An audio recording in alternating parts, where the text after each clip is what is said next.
दोन शब्द. प्रेरक शक्ती. जाग मानवा झोपेतून. एक कहाणी. राजमहालामध्ये एक राजा आपल्या बेडरूममध्ये मऊ मुलायम अशा गादीवर झोपलेला होता.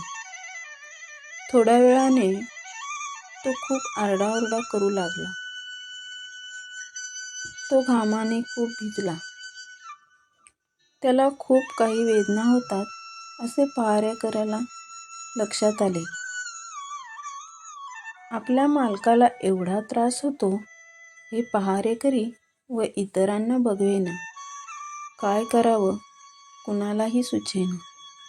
मग कुणी बिछाण्याजवळ पाणी आणून ठेवले, तर कुणी पंखा जोरजोराने चालवतोय, तर कुणी राजाची संपत्ती, सोनं, हिरे, मोती, पैसा सगळे काही बिछाण्यावर आणले.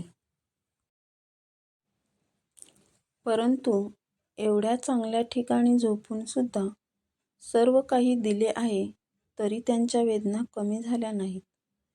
तेवढ्यात एक साधू संत तिथे पोहोचला. साधू महात्म्यानं हे सगळं बघितलं व म्हणाले की काही नका देऊ, त्यांना फक्त झोपेतून जागे करा. त्यांना जाग येताच सर्व वेदना बंद झाल्या त्यांच्या. जाग आल्यावर त्यांना विचारले की काय झाले होते तुम्हाला? का ओरडत होता आपण?